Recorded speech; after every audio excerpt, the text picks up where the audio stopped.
ప్రభువు రక్షకుడైన యేసుక్రీస్తు నామములో మీ అందరికీ స్వాగతం పలకరిస్తున్నాను. దేవుడు మిమ్మల్ని దీవించును గాక.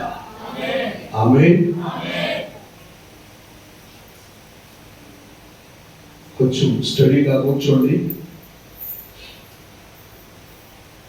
Don't disturb, right? My mind is captured. My mind is disturbed. జాగ్రత్తగా వినండి. అప్పుడప్పుడు పక్కన ఉన్నవారు నిద్రపోతారా అని వాళ్ళ ముఖం తిరిగి చూస్తూ ఉండండి. అప్పుడే వాళ్ళు నిద్రపోరు. హల్లెలూయా. పాపం రాత్రి అంతా పడి ఇంట్లో నిద్ర లేకుండా చర్చ్కి పోయి నిద్ర పోయి హల్లెలూయా. చర్చ్కి పోయి నిద్ర పోయిస్తే పోతాం. 20 నిమిషాలు మాత్రమే లేచి అటు ఇటు పోకుండా ఒకే చోట్లో కూర్చొని ఉండండి. ఒకవేళ ఏమన్నా ఉన్నా కూడా గట్టిగా కూర్చొని ఉండండి. దేవుడి మిమ్మల్ని దీవించిన దాకా. రైట్, నేరుగా వాక్యానికి వెళ్దాం. ఎంతమంది మారు మనసు పొందినారు? How many person is change of mind and heart? ఎంతమంది హృదయం మారినాయి? ఎంతమంది మనసు మారింది? కానీ మారిందా లేదు? హల్లెలూయా. In this 3 week చాలా ముఖ్యమైన వాగ్దానాలు ఉంటాయి. బాప్టిజం పొందే వారికి విశేషమైన వాగ్దానాలు ఉంటుంది. వచ్చే నెల 2వ వారం లేదా 3వ వారం మనం ఒక బాప్టిజం ఆరాధన పెట్టడానికి ఏర్పరుస్తాం. 3వ వారం బాప్టిజం అయితే 3వ వారం మనకి కమ్యూనియన్ ఉంటుంది. హల్లెలూయా. రైట్. దీక్షా స్నానం పొందుటకు, మారు మనసు పొందుటకు సిద్ధమైన వారైన బిడ్డలందరూ ఈరోజు జాగ్రత్తగా మీరు మీ చెవులని ఎలా వినాలి? ఎలా వినాలండి?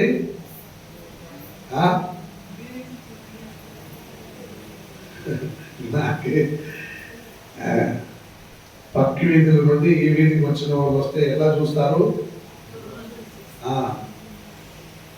నేను పోయిన వారం యాక్టింగ్ అని చేసిన, కొందరు రాలేకపోయినా యాక్టింగ్ అని చూసేదాన్ని. హల్లెలూయా. మత్తయి సువార్త 3వ అధ్యాయం. Can you please read the book of Matthew chapter 3 verse 8 verses. 8వ వాక్యం చదవండి. ಹಾಗಾದರೆ ನಿಮ್ಮ ಮನಸ್ಸು ದೇವರ ಕಡೆಗೆ ತಿರುಗಬೇಕೆಂಬುದನ್ನು ತಕ್ಕ ಫಲದಿಂದ ತೋರಿಸಿರಿ. గమనించండి, తెలుగులో చదవండి. ಹಾಗಾದರೆ ನಿಮ್ಮ ಮನಸ್ಸನ್ನು ನೀವು ದೇವರ ಕಡೆಗೆ ತಿರುಗಿದ್ದೀರಿ ಎಂಬ ನಿಮ್ಮ ಮನಸ್ಸನ್ನ ತಕ್ಕ ಫಲದಿಂದ ನೀವು ತೋರಿಸಿರಿ. చదవండి తెలుగులో 3వ అధ్యాయం 8వ వాక్యం. అబ్రహాము మాకు తండ్రి అని మీలో మీరు చెప్పుకున్న తలవంచవద్దు. దేవుడు ఈ రాళ్ల వలన అబ్రహామునకు పిల్లలను పుట్టింపగలడని మీతో చెప్పుచున్నాను. జస్ట్ కొంచెం 7th లైన్ లో లాస్ట్ వర్డ్. అతడు పరిసయ్యులలోను సద్దుకాయులలోను అనేకులు బాప్టిజము పొందవచ్చుట చూచి సర్ప సంతానమా రాబో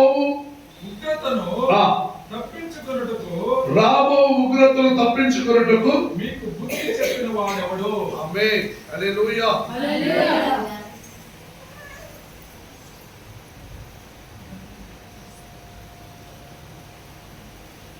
గమనించండి, వాక్యం చెబుతున్నది the 7th word, the last one.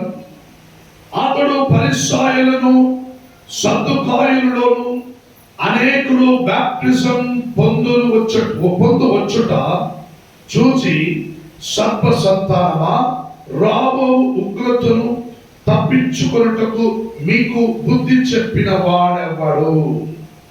మారు మనస్సుకు తగ్గిన ఫలము ఫలించుడి అని వాక్యం చదివిస్తున్నాయి. ఏమంటున్నది?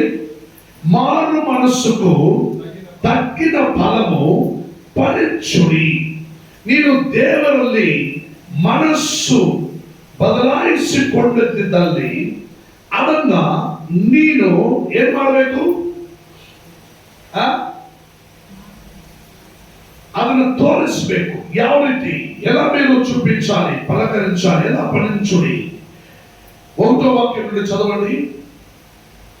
ఆ దినములయందు గమనించండి, బాప్టిజం యోహాన స్నానకుడు యోర్దాన్ నదిలో అనేకులకి బాప్టిజం ఇచ్చుచున్నారు. ఏమని చెప్పి ఇచ్చుచున్నారు?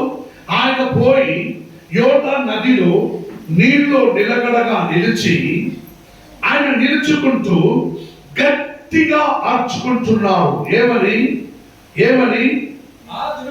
ఆ దినముల యందు బాప్టిజం ఇచ్చు యోహాన వచ్చి, గమనించండి, యోర్దాన్ నది నీరులో నిలబడి యోహాను స్నానకుడు అంటున్నాడు, పరలోక రాజ్యము సమీపించుచున్నది, మారు మనసు పొందుడని యూదాయ అరణ్యములో ప్రకటించుచుండెను.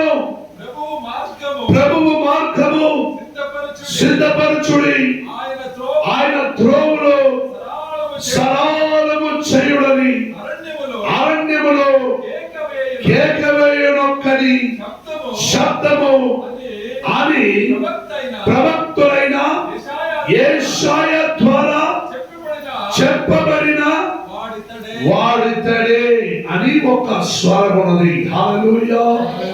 యోహాను స్నానకుడు యోర్దాన్ నదిలో నీళ్లు వెలుచుండగా ఆయన నిలుచుకుంటూ అక్కడ చుట్టూ ఉన్న ప్రజలను చూసి, పరలోక రాజ్యం సమీపించి ఉన్నది, మీరందరూ మారు మనసు పొందుడి అని గట్టిగా ఆర్చుండగా అనేకులు ఆయన దగ్గరకు వస్తారు.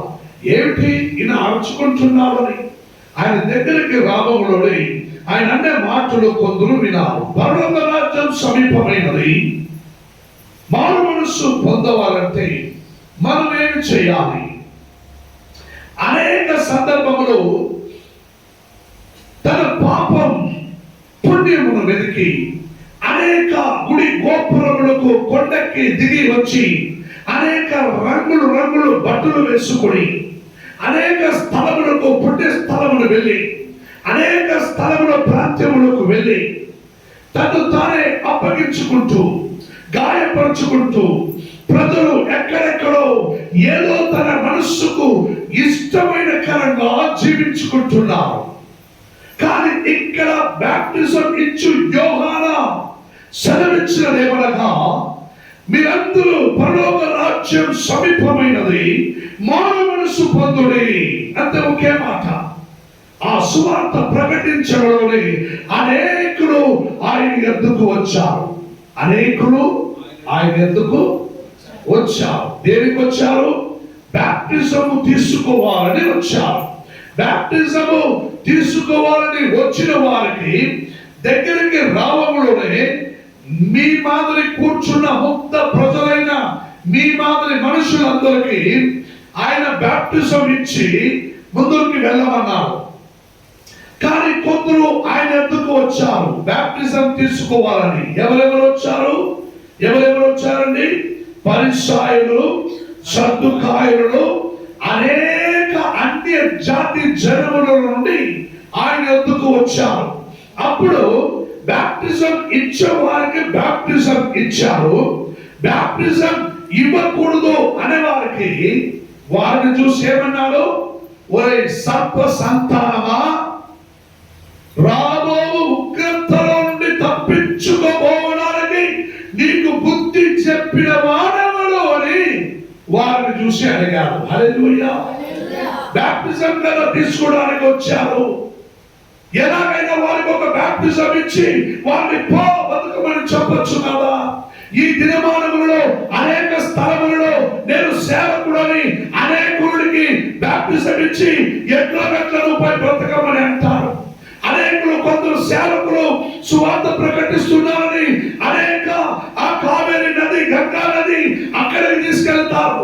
ఎందుకంటే భారతదేశంలో నేను వాడబడిన నా పుణ్య భూమిలో నా పాపం పోగొట్టుకోవాలంటే నేను పాత జన్మములో, నేను పాత దినములలో నేను గంగా నదిలో మునిగినాను, కావేరి నదిలో మునిగినాను.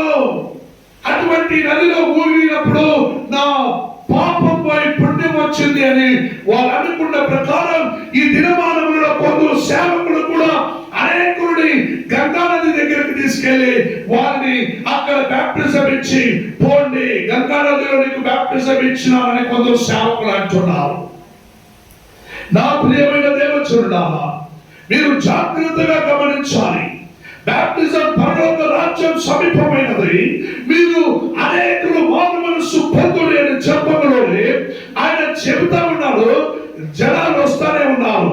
ఎవరికి బాప్టిజం ఇవ్వాలో వారిని నీళ్ళలో మునిగించి బాప్టిజం ఇచ్చి పొమ్మంటున్నాడు.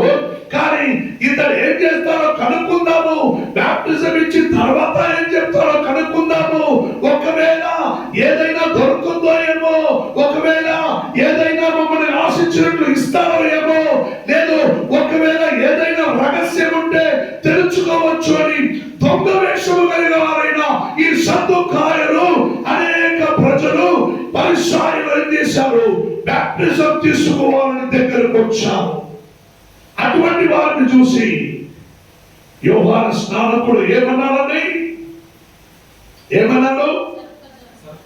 సర్ప సంతానమా, రాబోవు ఉగ్రత కోపముల నుండి తప్పించుకోవటకు నీకు బుద్ధి చెప్పిన వాడెవడు?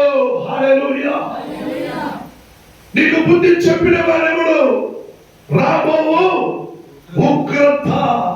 రాబోవు ఉగ్రత అంటే ఈ భూమి యందు నువ్వు జీవించే కాలమంతయు, నీవు మరణించిన మరణం తర్వాత నీకున్న ఒక ఉగ్రత దినములు ఉంటున్నాయి. ఆయన రాకడగా ఆయన ఆకాశ మధ్యలో ఆయన అనేక దైవ దూతులతో పాటు ఆయన గుర్రం మీదకి ఎక్కి ఈ లోకమందు దిగిరాము సమయం. అది ఉగ్రత దినము. ఆ ఉగ్రత దినములో చేయబడిన ప్రతి ఒక్కరికి ఆ ఉగ్రతలో తప్పించుకోవడానికి సాధ్యమే లేదు. ఆ ఉగ్రతల నుండి తప్పించుకోవడానికి ఏకైక ఒకే ఒక నిర్ణయం, అదువే బాప్టిజం అయి ఉన్నది. హల్లెలూయా. అదువే బాప్టిజం అయి ఉన్నది. ఆ నిర్ణయం నీవు బాప్టిజం పొంది తక్షణమే నువ్వు మరణించిన నువ్వు భాగ్యవంతుడివి. నువ్వు దీక్ష స్నానమును పొంది నువ్వు జీవిత కాలమంతయు నువ్వు భయభక్తి గలవాడివై నువ్వు జీవించవలసినదిగా వాక్యం నీకు బోధిస్తున్నది. హల్లెలూయా. అందుకే ప్రియమైన దేవుని మత్తయి సువార్త 12వ అధ్యాయముకు రండి. 12వ అధ్యాయముకు రండి. మత్తయి సువార్త 12వ అధ్యాయముకు రండి. 34వ వాక్యం చదవండి. సర్ప సంతానమా, మీరు చెడ్డవారయుండి. గమనించండి, సర్ప సంతానమా అని ఎవరిని చూసి చెప్పారు? ఇక్కడ మీరు ఒక రెఫరెన్స్ చూడొచ్చు. చదవండి. సర్ప సంతానమా, మీరు చెడ్డవారయుండి. మీరు చెడ్డవారయుండి. ఎలాగో మంచి మాటలు పలుకరు. ఎలాగో మీరు మంచి మాటలు పలకగలరు. హృదయమందు నిండి ఉండే దానిని బట్టి నోరు మాట్లాడుచున్నది. హల్లెలూయా. మీరు హృదయంలో ఏం పెట్టుకొనున్నారు? మీకు కోపం వచ్చినప్పుడు, పక్కన ఉండే వాళ్ళ దగ్గర గొడవలు పడినప్పుడు మీ హృదయంలో ఏం పెట్టుకొనున్నారు? ఒకప్పుడు చర్చికి పోయినారు. చర్చిలో అనేక ప్రజలు, వాళ్ళు అదే చర్చికి పోయేవాళ్ళు, వీళ్ళు అదే చర్చికి పోయేవాళ్ళు. కానీ జనాలు జాస్తి ఉన్నది కాబట్టి వారు ఒకరి ముఖం వారు చూడరా. ముగించుకుంటూ ఆరాధన ముగించుకుంటూ వారు బస్సులో ప్రయాణం చేస్తున్నారు. పక్కలో ఊరు. ఆ రెండు క్రైస్తవులు దీక్షాస్నానం పొందిన వాళ్ళు బలారాధన తీసుకున్నారు. చాలా గొప్పగా గట్టిగా ఆరాధన చేసి భయభక్తి కలిగిన వారై వందనాలయ్యా వందనాలమ్మా ప్రైజ్ ది లార్డ్ అని చెప్పుకుంటూ బస్సు ఎక్కిపోయినారు. హల్లెలూయా. బస్సులో కొంచెం క్రౌడ్ జనాలు జాస్తి ఉన్నది. ఈ వెనక డోర్లో ఒక ఆమె ఎక్కింది, ముందు డోర్లో ఒక ఆమె ఎక్కింది. ఇద్దరు మధ్యలో వచ్చారు. ముందు ఆమె కొంచెం వెనక్కి వచ్చి వెనక్కున్న ఆమె కాలు తొక్కింది. ఏం తొక్కారండి? కాలు తొక్కారు. వెంటనే అబ్బా అని కాలు తీసిందే. కన్ను కలపడ్డా నోట్లో వచ్చినవన్నీ మాట్లాడినాయి. ఈమె కోపం వచ్చింది. కాలు తొక్కినందుకు ఏం మాట్లాడుతున్నావు? నీ ముఖం చూడు, నీ వాళ్ళు చూడు. ఇద్దరు గొడవలు పెట్టుకున్నారు. ఇద్దరు చెడ్డంగా మాట్లాడుకున్నారు. అబద్ధముతో చెడ్డ మాటలు. బస్సులో పోయారు. వారు చోట్ల వారి దిగారు, వెళ్ళిపోయినారు. వచ్చే వారం వారిద్దరు చర్చికి వచ్చారు. ఇద్దరు చర్చికి వస్తే ఒకరి ముఖం ఒకరు చూశారు. ఇప్పుడు ఏం చెప్పుకోవాలి? ఏం చెప్పుకోవాలమ్మా? వందనాలు చెప్పుకోవాలన్నా? Praise the lord sister. వారి ముఖం వారికి మాట్లాడగలి కాలేదు ఒకరికొకరికి. కానీ తర్వాత వాళ్ళు ప్రేయర్ అయిపోయినాక, సారీ సిస్టర్, నేను బస్సులో నేను ఏదో తెలియక మాట్లాడాను. పర్వాలేదు సిస్టర్, నువ్వు మాట్లాడితే పర్వాలేదు సిస్టర్, నువ్వు మాట్లాడు సిస్టర్, పర్వాలేదు, నువ్వు అట్లే మాట్లాడు. ఎందుకంటే నేను కూడా అట్లే మాట్లాడతాను సిస్టర్, నేను కూడా అట్లే మాట్లాడతాను, పర్వాలేదు. బుద్ధి చెప్పడానికి నీకు అక్కర్లేదు. ఎందుకంటే నీ మనస్సులో నీ గుండెల్లో ఏది నిండి ఉందో కోపం వచ్చినప్పుడు అవే బయటకు వస్తాయి. అదే సహోదరుడు చదివాడు. ఇప్పుడు చదివిన వాక్యం అదే. నీ గుండెల్లో ఏది నిండి ఉందో అవి మీకు కోపం వచ్చినప్పుడు బయటకు వస్తాయి. అమ్మాది మన సంఘంలో జరిగాయా? మన విశ్వాసులు చాలా జాగ్రత్త పడతారు. ఫస్ట్ నోరు తెరిసే ముందు మన విశ్వాసులను చూస్తారు. మన విశ్వాసులు లేకపోతే వాళ్ళ దగ్గర గొడవ పెడతారు. వాళ్ళు చర్చకు వచ్చేవాళ్ళు కాదు. వాళ్ళు ఎవరు పట్టుకొని బాగా దాట అనేది తర్వాత ప్రైజ్ ది లార్డ్ సిస్టర్. ఇంకొక రోజు వాళ్ళు చర్చకు వస్తే నువ్వేం చేస్తావు? మారు మనసు పొందడం నీ వల్ల అసాధ్యము. నీ గుండెల్లో నిండి ఉండవే నీకు కోపం వచ్చినప్పుడు బయటకు వస్తాయి. ఏమని అమ్మా అయ్యా బాగున్నావు అంటే తర్వాత రారా పోరా అన్నీ వస్తాయి. అప్పుడు అదే నీ గుండెల్లో ఉండేది, నీ హృదయంలో ఉన్నది అదే. అదైతే నువ్వు వేషధారి అయి ఉన్నావు, నువ్వు క్రైస్తవుల మారు మనసు పొందినావు. నేను దీక్షాస్నానం పొందడానికి నాకేమైనా యోహాను స్నానకుడు యోర్దాను నదిలో బాప్టిజం ఇచ్చారా? ఇన్నాళ్ళ మొక్కుమాడు అది గుంట నీళ్ళు నాకు బాప్టిజం ఇస్తే నేను ఎలా మారేదానికి సాధ్యం?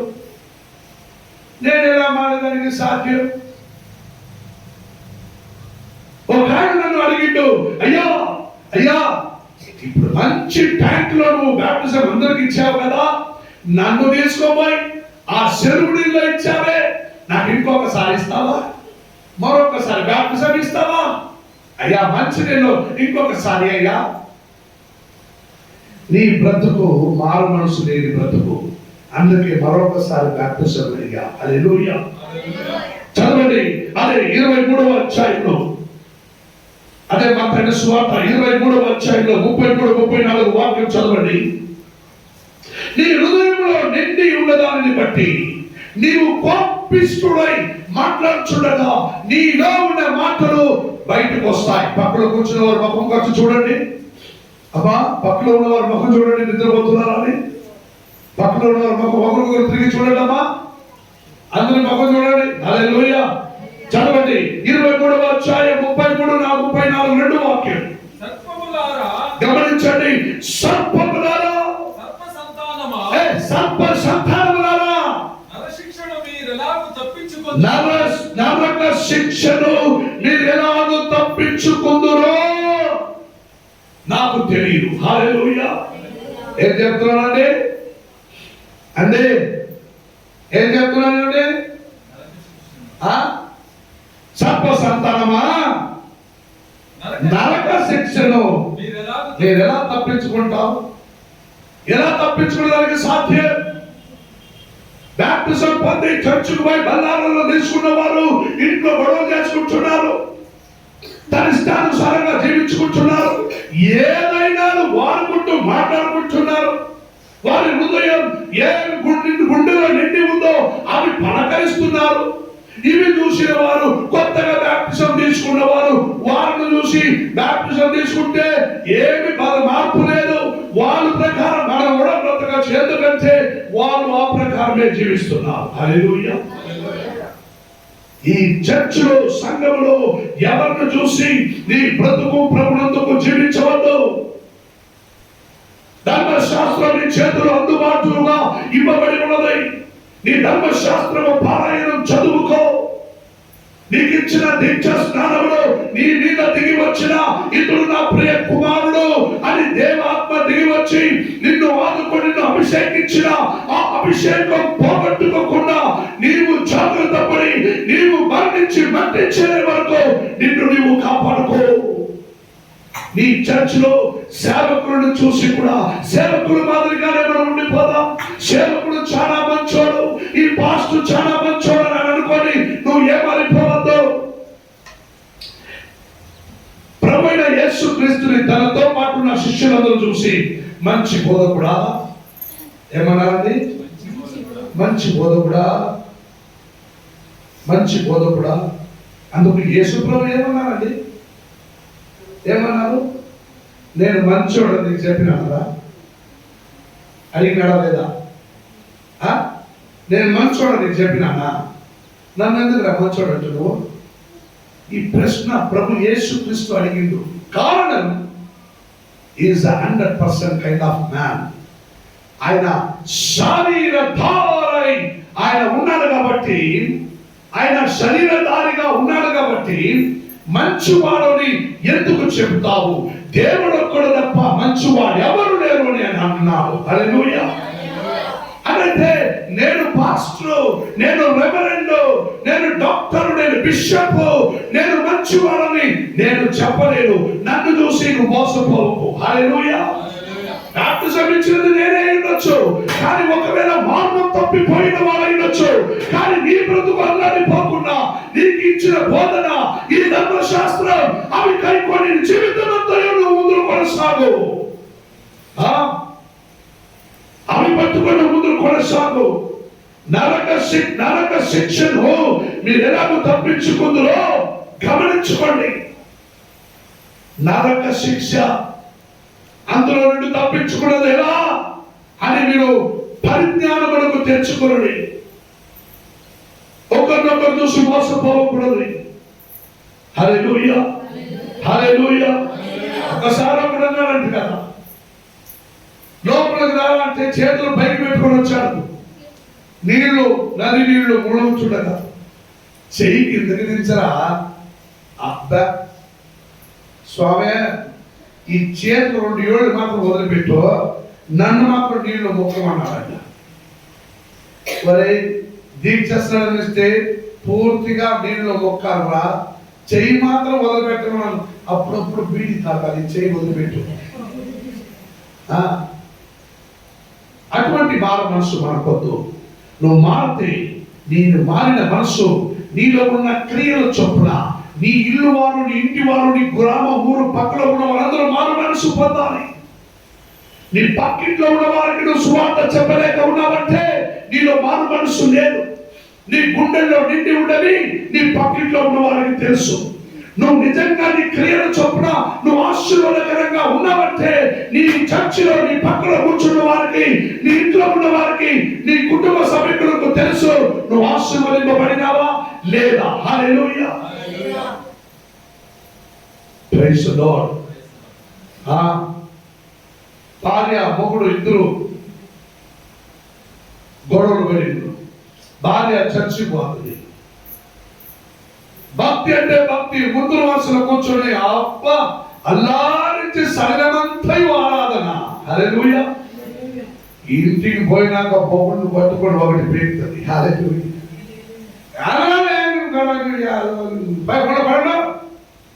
చర్చిలో ఆరాధన, ఇంట్లో చూస్తే మొగుడిని కొట్టడం. నీ మొగుడు తెలుసు నువ్వు నిజమైన ఆరాధనవంతుడు, వాడు క్రైస్తవా, నువ్వు క్రైస్తవ సహవాసంలో ఉన్నావా, నువ్వు ఏదో ఉన్నావని నీ మొగుడు తెలుసు. అందుకే ప్రియమైన దేవుడు చూడాలా 34వ వాక్యం చదువుతున్నది. గమనించండి, నరక శిక్షణ నుండి మీరు ఎలాగో తప్పించుకుందో ఆలోచించుడి. మీరు నరక యాత్ర అనుభవించడానికి సిద్ధమై ఉన్నారు కాబట్టి అందుకే అందుకే అందుకే నేను దేవుడు చెప్తున్నాడు. అందుకే నేను చదవండి. అందుచేత ఇదిగో నేను మీ యొద్దకు ఒక ప్రవక్తలను, ఒక జ్ఞానులను, ఒక శాస్త్రులను, ధర్మశాస్త్రం బోధించే, ధర్మ పారాయణము చేసే ఒక ధర్మశాస్త్రులను, ఒక దైవ సేవకులను, ఒక పాస్టర్ని నీ కొరకు నేను పెట్టి ఉన్నాను. వారు నీకు బాప్టిజం ఇచ్చుచుండగా నువ్వు విప్పంది. అప్పుడు 17వ అధ్యాయం 5వ వాక్యం చదవండి. మత్తయి సువార్త 15వ అధ్యాయం 5వ వాక్యం. 17 వాక్యం, అధ్యాయం 5వ వాక్యం. ఇంకను మాట్లాడుచుండగా ఇదిగో ప్రకాశమానమైన ఒక మేఘము వారిని కమ్ముకొనెను. ఇదిగో మీరు నా ప్రియ కుమారుడు అని ఒక స్వరము వినిపించినది. హల్లెలూయా. భూమి మీద అనేక సందర్భంలో అమ్మా గమనించాలి. పక్కలో ఉన్న వారి ముఖం చూడండి, ఒకసారి తిరిగి చూడండి అమ్మా, ఒకరొకరు ముఖం చూడండి. అమ్మా చూడండి, తల ఉంచుకునే ఉంటారు, పర్వాలేదు. మీరు వంగి చూడండి వారి ముఖం. వాళ్ళు తల ఉంచుకొని ఉంటారు, మీరు వంగి పండుకొని వాళ్ళ తల మీద పండుకొని వాళ్ళ ముఖం చూడండి. అప్పుడు వాళ్ళు లేస్తారు. హల్లెలూయా, హల్లెలూయా. వాక్యం సెలవిస్తున్నది. చదవండి. ఇదిగో ప్రకాశమానమైన ఒక మేఘము వారిని కమ్ముకున్నది. ఇదిగో ఈయన నా ప్రియ కుమారుడు, ఈయన యందు నేను ఆనందించుచున్నానని దేవుడు అంటున్నాడు.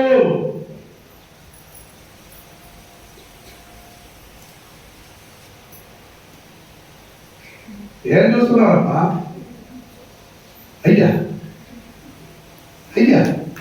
ఒక చప్పట్లు పట్టండమ్మా. ఆయన దేవుడు ఆనందిస్తున్నారమ్మా. మానవ మనసును పొందిన నీ వల్లే ఆయన మానవ మనసు పొందిన వాళ్ళగా ఆయన ఆనందించున్నారంటే ఆయన ఆనందిస్తే నాకేం పోయింది? వాడు ఆనందిస్తే నాకేం పోయింది?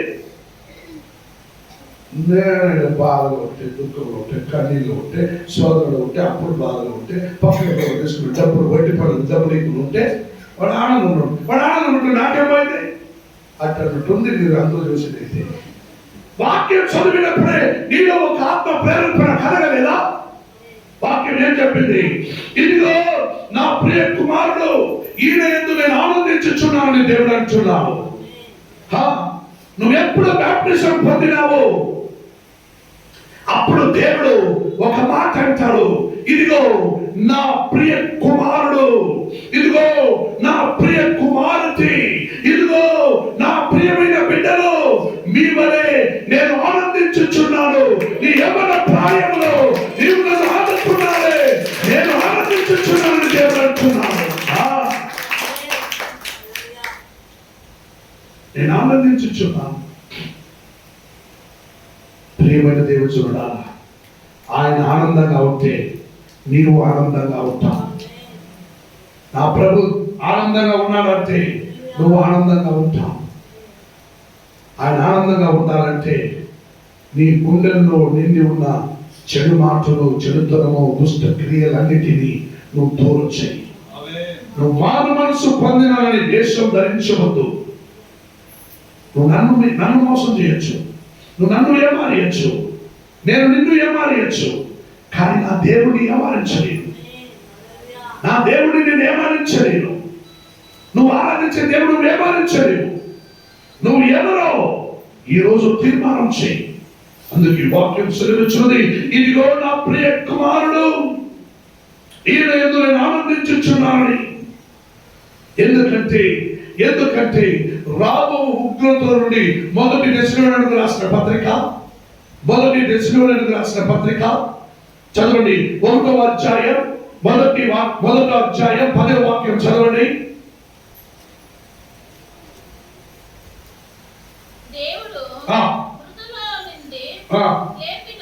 గమనించండి, దేవుడు మృతుల్లో నుండి లేపిన యేసు అనగా రాబోవు ఉగ్రతల నుండి మనలను తప్పించుచున్న ఆయన కుమారుడైన యేసు పరలోకముల నుండి వచ్చినని ఎదురు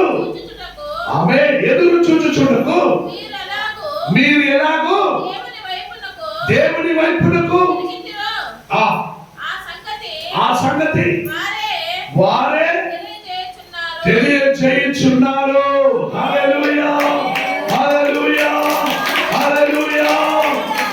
దేవుడు ఈ భూమి మీద నీ కోసం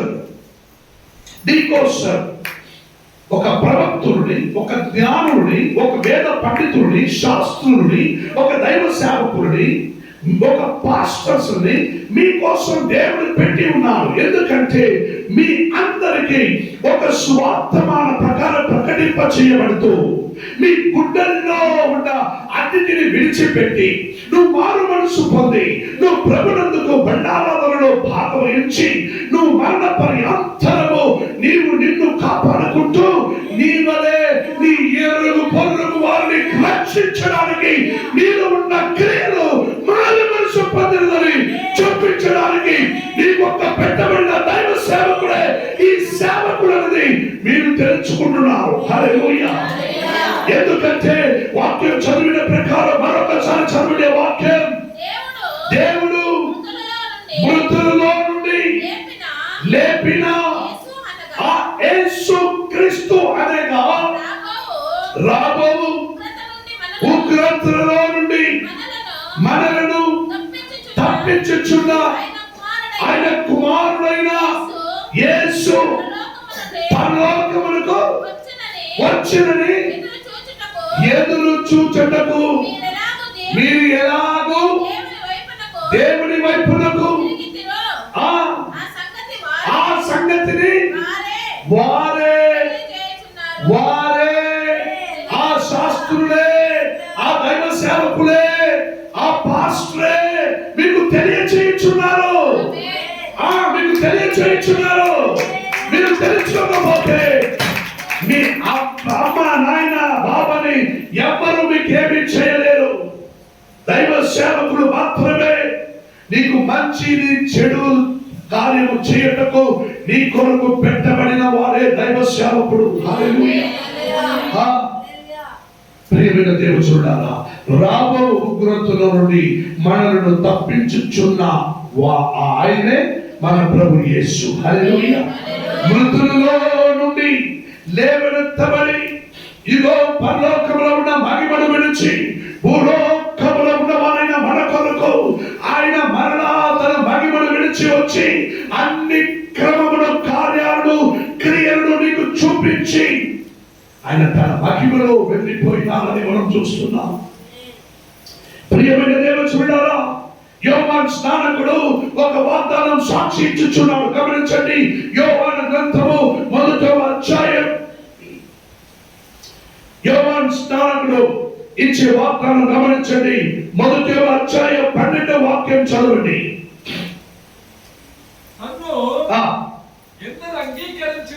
తన్ను ఎందుకు అంగీకరించరు. గమనించండి, యేసుక్రీస్తుని తను అంటున్నాడు, నన్ను తను ఎవరెవరు అంగీకరించిరో అనగా వారి నామమునందు గమనించండి, నా నామమునందు విశ్వాసమును ఉంచిన వారికి దేవుని పిల్లలగుటకు ఆయన అధికారము అనుగ్రహించెను. హల్లెలూయా, హల్లెలూయా. ఇప్పుడు దాకా మీ అమ్మ నాయనని, మీ బాబుని డాడీ మమ్మీ అని నువ్వు పిలిచి ఉండొచ్చు, అమ్మ నాయనని నువ్వు పిలిచి ఉండొచ్చు. నువ్వు ఎప్పుడు మారు మనసు పొంది నువ్వు దీక్షాస్నానం పొందుకుంటావో, నాయన తండ్రి అని పిలిచే పిలుపు అనగత అధికారం దేవుడు నీకు, నా తండ్రి అయిన దేవుడు ఆ క్షణమే నీకు అనుగ్రహిస్తాడు. ఆ క్షణమే నీకు అనుగ్రహిస్తాడు. నువ్వు ఎప్పుడు మారు మనసు పొంది నువ్వు నీళ్ళు దిగి నిన్ను నువ్వు అప్పగించుకొని నువ్వు సమర్పించి దీక్షాస్నానం పొందుకొని నువ్వు బయటికి వచ్చావు, అప్పుడే నా దేవుడు నిన్ను చూసి అంటున్నాడు, నాకు ప్రియమైన కుమారుడా, నాకు ప్రియమైన కుమారతి, మీ యందు నేను ఆనందించుచున్నాను.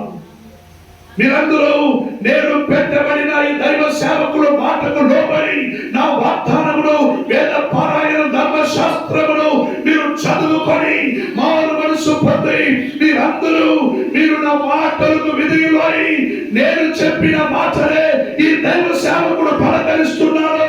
ఆయన చెప్పిన వలే నువ్వు విశ్వాసించి నువ్వు మారు మనసు పొంది నువ్వు దీక్షాస్నానము నువ్వు తీసుకున్నందువలే నీలో నేను ఆనందించుచున్నాను. దేవుడు అంటున్నాడు, హల్లెలూయా,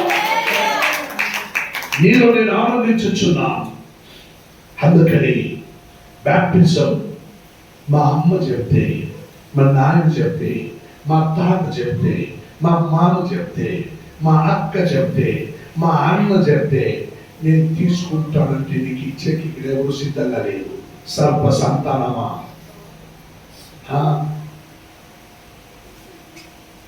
సంఘములు పరిశుద్ధాత్మ వలె ప్రేరేపణ చేయబడి ఒక బాప్టిజం ఇచ్చుటకు తీర్మానం చేసిన ఆ బాప్టిజంలో తప్పిపోవకుండా నీ హృదయమును పరిశోధించబడి నువ్వు ఎదురు చూస్తూ కాల్చుకోనుండి, అయ్యా ఆ రోజు ఎప్పుడు వస్తాయో అని మీరు ఉపవాసం నుండి ప్రార్థించుకుంటూ వచ్చి ఆ రోజు ఆ విశ్వాస పోరాడడానికి నువ్వు నమ్మకం ఉంచిన వాడవై నీవు ఆ నీళ్ళలో దిగి లోపలికి రావాలి.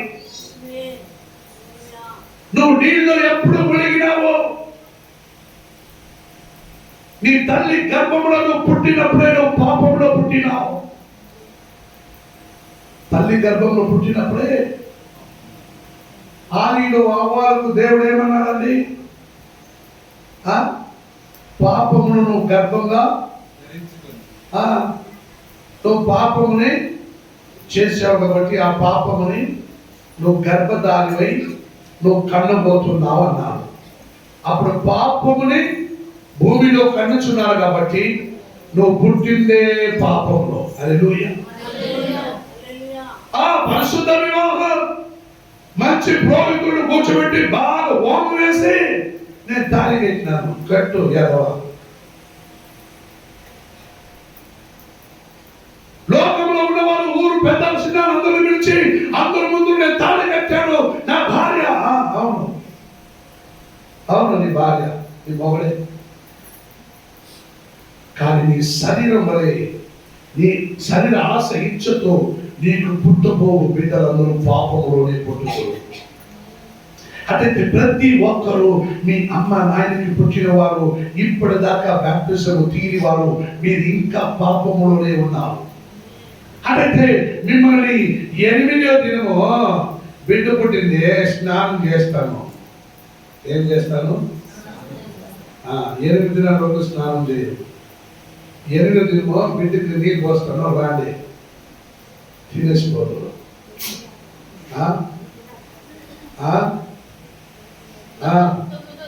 8వ దినానికే రాండి బిడ్డలకి నీళ్ళు పోస్తాను, తినేసిపోదు. అట్లాంటి భోజనం కానీ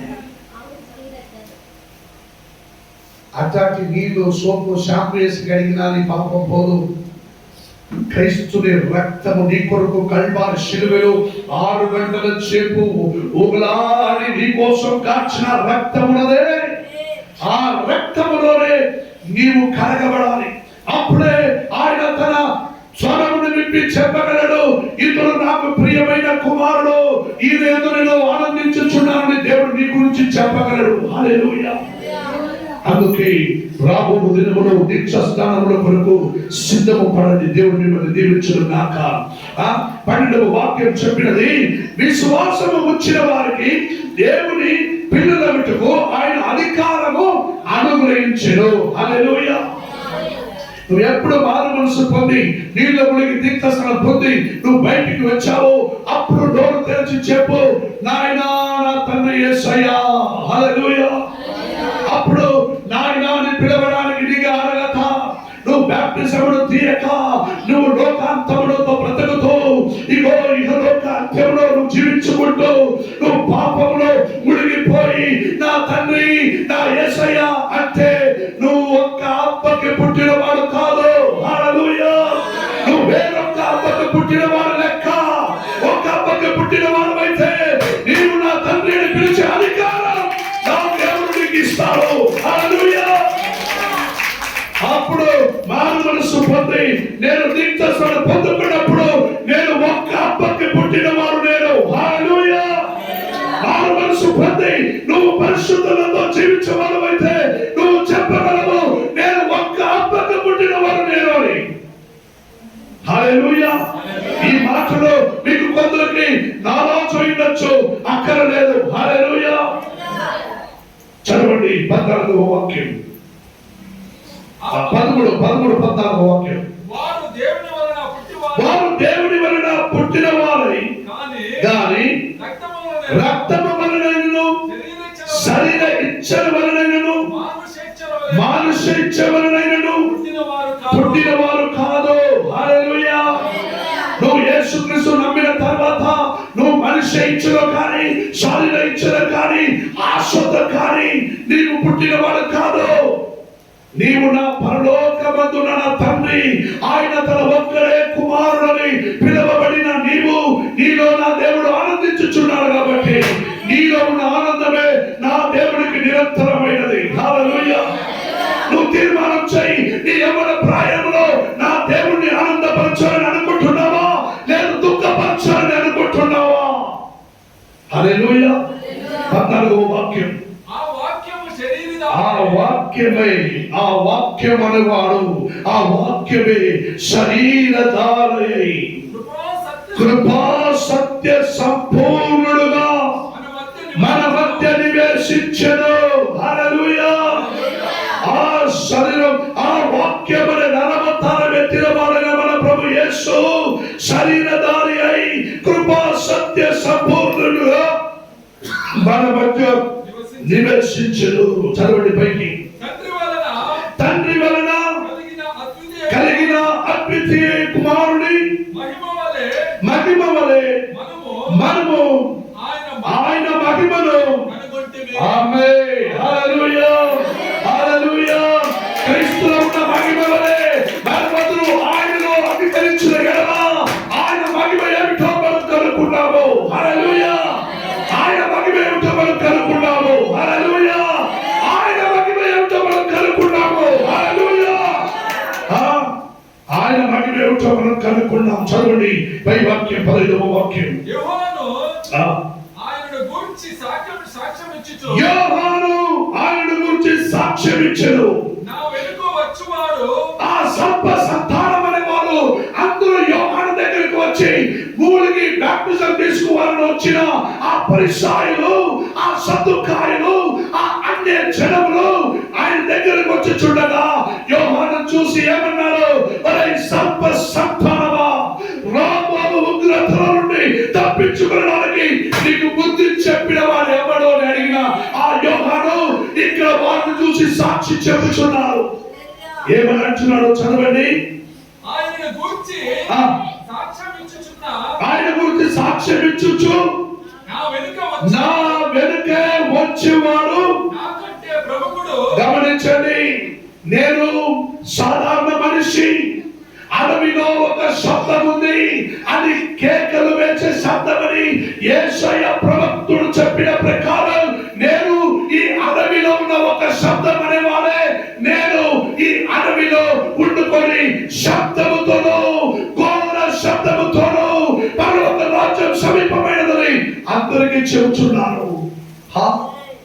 కానీ ఇప్పుడు నేను చెబుతున్న మాట వినండి. ఆయన నేనిచ్చే సాక్ష్యం ఏమిటంటే, నా వెనకే ఒక్కడు వచ్చుచున్నాడు, నా వెనకే ఒకడు వచ్చుచున్నాడు.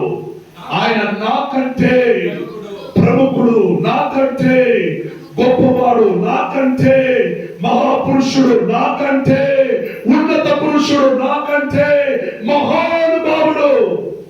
ఆయన కాళ్ళు వేసుకున్న చెప్పులు బారు కూడా విప్పడానికి నాకు యోగ్యత లేదు. యోహాను స్నానకుడు ఆ దినమానంలో అడవిలో యోర్దాను నదిలో అందరికి బాప్టిజం ఇచ్చుచుండగా ఈ 21వ శతమాన కాలం ఉన్నట్టు ఆ కాలం లేదండి.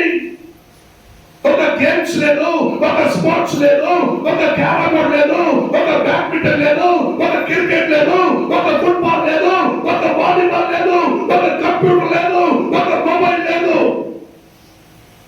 అట్లాంటి కాలంలోనే అడవిలో ఉన్నవాడు అడవిలో ఉన్నాడంటే అడవిలో ఉన్నవాడు మాత్రమే ఉంటాడు. అడవి దొంగ అనే వాళ్ళు ఎంతమంది సినిమా చూశారు? అడవి దొంగ అనేవాడు సినిమా చూశారు కదా. అడవి దొంగ అనే సినిమా చూశారు. కానీ ఇక్కడ అడవిలో ఉన్నవాడు అడవి దొంగ కాదండి. అడవిలో ఉన్నవాడు దేవుడి ఆదుకున్నవాడైన ఒక శబ్దము. ఆయన మన యోహాను స్నానకుడు సాక్ష్యం ఇచ్చాడు. నా వెనకే ఒకడు వస్తాడు, నేనైతే నీళ్లు నీకు దించేస్తానని ఇచ్చినాడు. నా వెనకే వచ్చేవాడు ఆయన అగ్ని మంటతోనూ ఆత్మముతోనూ అభిషేకముతోనూ నీకు దించేస్తానని ఇవ్వబోతున్నాడు. హల్లెలూయా. ఆయన చెప్పులు బారిన విప్పడానికి యోగ్యత లేని వారు నేను. హల్లెలూయా. నా ప్రియమైన దేవుని చూడాలా, పైకి మాట చదవండి 16వ వాక్యం. ఆయన పరిపూర్ణతలో నుండి మనమందరము గమనించండి, ఆయన పరిపూర్ణతలో నుండి మనమందరము కృప వెంబడి కృపను పొందితివి. హల్లెలూయా. ఆ యేసుక్రీస్తుని నమ్ముకుంటూ ఆయనని వెంబడి ఆయనని కృపతో పాటు కృపను పొందిన వారే ఈ దినముల్లో మనమందరము. హల్లెలూయా. పైకి 16వ వాక్యం చదవండి. ధర్మశాస్త్రము గమనించండి, ఈ ధర్మశాస్త్రము పాత నిబంధనల ప్రకారం ఇదో ఆదికాండం, అరణ్యకాండం, సంఖ్యాకాండం, నిర్గమకాండం, ద్వితీయోపదేశ కాండం అని అవి మోసే రాసినాడు. కానీ పైకి చదవండి.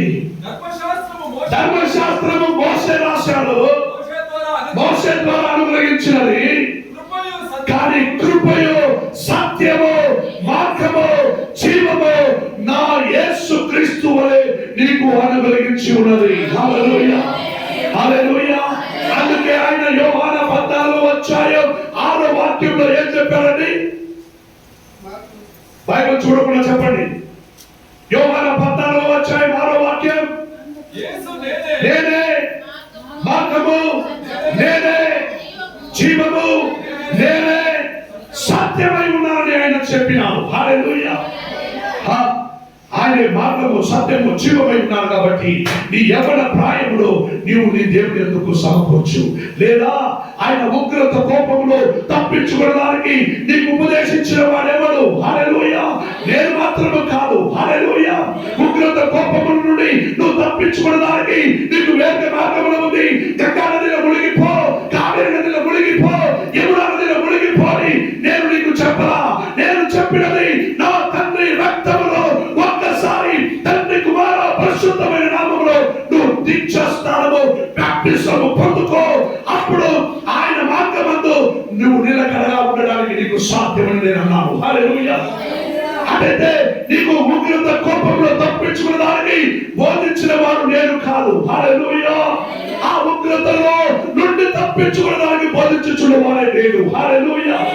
నా దేవుడు తన వాగ్దానమును బట్టి నా ఆత్మ పరుడై నాలో మూలకంగా నీ కోసం నన్ను పెట్టమని నీతో మాట్లాడుచున్నాడు. నువ్వు వింటే నువ్వు మారు మనసు పొందినవాడు, నువ్వు నా మాటలు వింటే ఒక్క ఆత్మకు పుట్టినవాడు మాదిరిగా నీవు నీ జీవితాంతరం నీ బ్రతుకు నా ప్రభువుతో అలకలగా నిలకడగా ఉండడానికి సాధ్యము. హల్లెలూయా. నరక శిక్షకు తప్పించుకున్నదానికి నీకు బోధించిన వాడు నేను కాదు.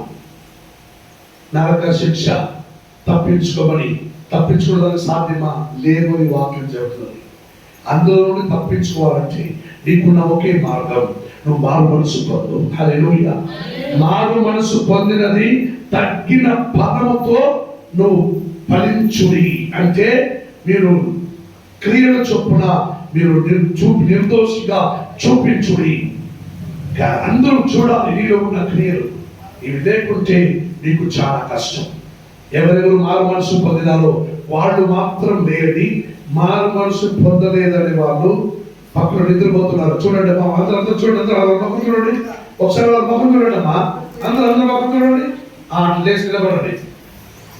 హల్లెలూయా. Thank you, Lord. Thank you, Father God. Now I pray to especially to Master God. Hallelujah. Hallelujah. Thank you, Lord, in Jesus' name.